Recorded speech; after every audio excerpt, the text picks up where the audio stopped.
মনে রাখতে হবে, যেদিন আবু সাইদ শহীদ হয়েছিল সেদিন চিটাগংয়ে ওয়াসিম আকরামও কিন্তু শহীদ হয়েছিল। কন্ট্রিবিউশন কিন্তু কারো কম না, আমাদের সবারই। কেউ হয়তো 2 গুলিতে মারা গিয়েছে, কেউ 1 গুলিতে মারা গিয়েছে, কিন্তু মারা গিয়েছে কিন্তু অনেকেই। আমি তাই বলছি বারবার, আমরা ন্যাশনাল ইউনিটি ডাকি, আমরা কথা বলি, কিন্তু আপনারা দয়া করে আমাদেরকে অ্যাটাকিং এ যাবেন না। আমাদের জেস্টার প্রথম থেকে দেখেন, মাননীয় প্রধানমন্ত্রী নির্বাচনের পর থেকে জেস্টার দেখেন। আপনাদের বাড়ি গিয়েছে, বড় বড় নেতাদের বাড়ি গিয়েছে, এই জেস্টারকে পজিটিভ হতে নেন। আর আপনারা তো ম্যানুভার করতে পারেন, প্রবলেম কি? আপনারা সারা জীবন ভারতের বিরুদ্ধে রাজনীতি করে ভারতের সাথে গোপনে মিটিং করছেন, ওটাও তো ম্যানুভার। আপনারা তো ম্যানুভার, এমন তো না আপনারা, no this is a good quality brother, don't be upset. আপনারা তো মিটিং করছেন, this is a good quality.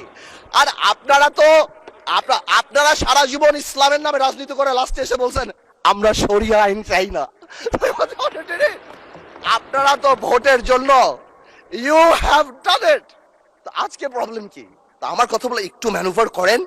সংবিধানটাকে আমরা রেসপেক্ট করি, জুলাই সনদকে আমরা রেসপেক্ট করি। ইনশাল্লাহ, since we have good spirit, we have good intention, আমরা পজিটিভ ভালো কিছু নিয়ে আসব। এবং আমি আপনাকে বলে দিচ্ছি, যদি জুলাই সনদের বিরুদ্ধে আমরা স্ট্যান্ড করি, এরা স্ট্যান্ড, আমাদের ঐক্য স্ট্যান্ড করে, আমি আন্দালিব রহমান পার্থ তার বিরুদ্ধে দাঁড়িয়ে কথা বলবো ইনশাআল্লাহ।